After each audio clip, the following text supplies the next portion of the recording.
Hey everybody, Hoosier Jedi here with another review for you. This is actually my 400th video on this channel. It's just for those of you keeping track at home, which is of course exactly nobody.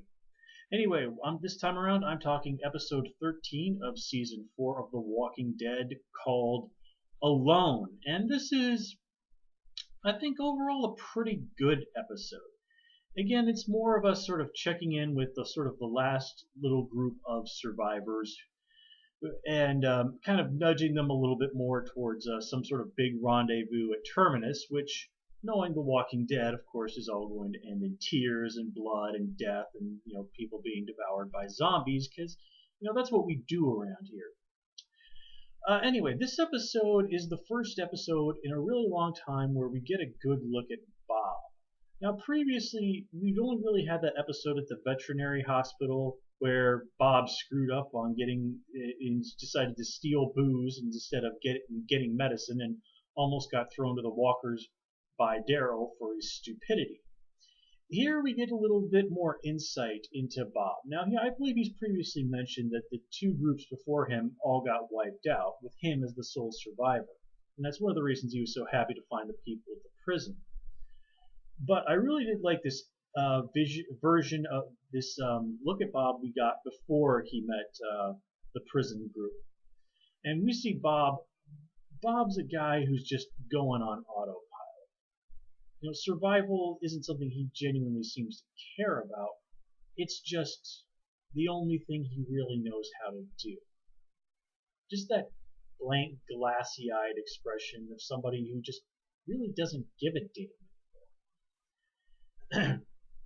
Now we contrast this to Bob in the present, where Bob, out of everybody, after everything that's happened, is, apart from Beth, the only person with any sense of optimism left.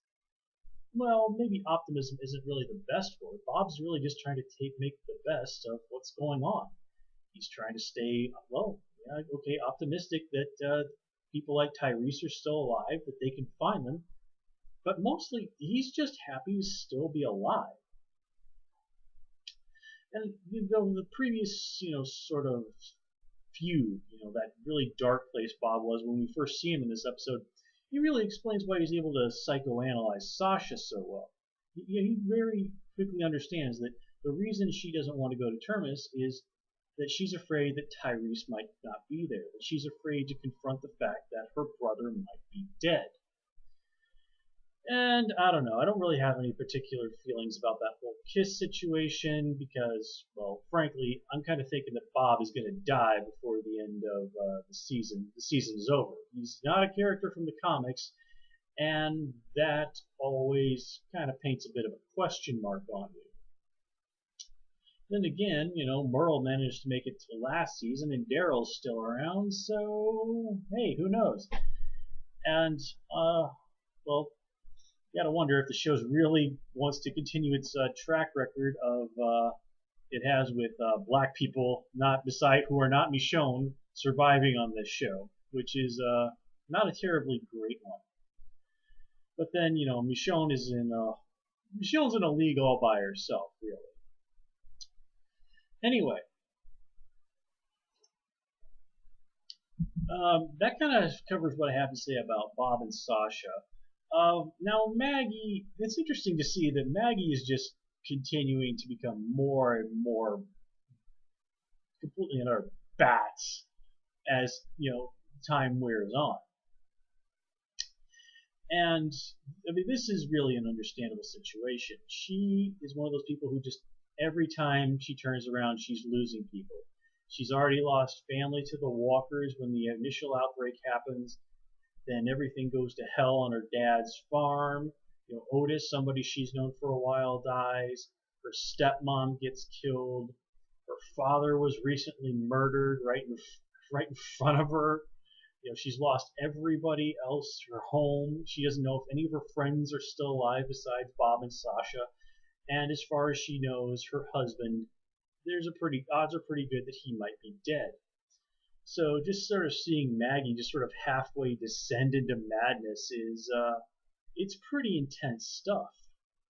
And I gotta say though, in real life, as I may have mentioned around here, my job is that I'm an English teacher, and my instincts from that job, I couldn't help but want to kind of correct Maggie's grammar on those notes she was leaving for Glenn, scrawled on the side of buildings in Walker blood. I mean, I know it's the zombie apocalypse, Maggie, but really, is a grease pencil that hard to find? A can of spray paint, maybe? I mean, that's not sanitary. I mean, your dad was a vet. I'm sure he's talked to you about the importance of being sanitary, especially when you're dealing with the blood of undead monsters that could potentially infect you. And for the record, of course, Maggie needed to put a period at the end of her sentences and a comma after Glenn's name. And yeah, you should know that if you passed third grade English. Really. Really basic stuff, people. Yeah, we English teachers, we are out there, we are on the internet, and when we see how you use grammar online, we're either rolling our eyes or mentally giving you red marks.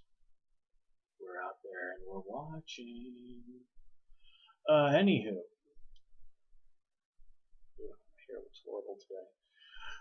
Anyway, that's, yeah, I will say though, apparently Maggie swings a really mean parking sign. That was some serious video game stuff right there. And I'm not a person who really plays zombie games, but, you know, I had to give it up for that. That was pretty badass. Oh, and speaking of zombie games, even though I don't normally play them, the Walking Dead video game does get a big thumbs up from me because it's got a fantastic story. You cannot help love characters like Lee and Clementine that you meet in that game. It is great stuff. Let's see. Anyway, moving on to our other big situation between Daryl and Beth. And oh man, I checked the Walking Dead tag on Tumblr last night, and oh man, are the people on Tumblr loving Daryl and Beth. And well, it's Tumblr, so what more do I really need to say in that regard? You know, certain things are just inevitable. I did find somebody who was found a quote from Robert Kirkman talking about that whole situation where he kind of makes what exactly is going on there emotionally between them very ambiguous. I kind of think it's sort of something similar along the lines of the bond that Daryl had with Carol. It's somebody that he cares about, but not in the traditionally romantic way, because Daryl's just not wired up like that. Daryl is somebody who just doesn't really form very strong emotional connections with people very often. But he's found a connection with Beth, and that connection is enough to keep him going. And, you know, a connection to someone, even if it was someone who was a big jerk like Merle, well, I think that sort of thing is really all Daryl needs to kind of give him a reason to get up in the morning. Because, you know, having someone in some people's books is better than being alone. And I think Daryl might be one of those people.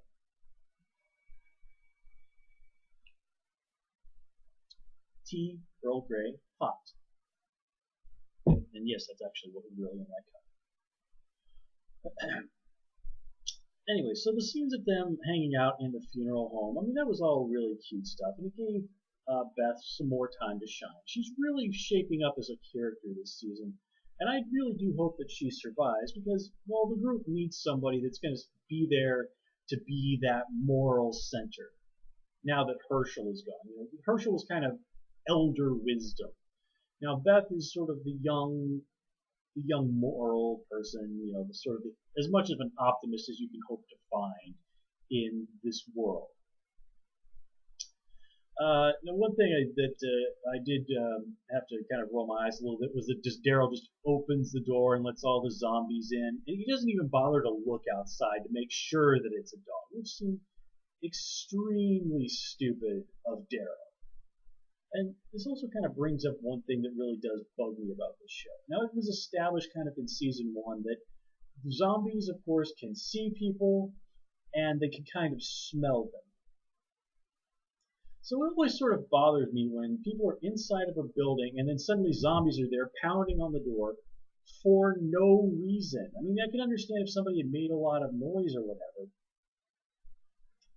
but the zombies just somehow magically knowing that live humans are in this building always seems kind of ridiculous to me. Now, granted, this did lead to a pretty intense action scene where it's just like, holy God, how in the world does Daryl make it out of that?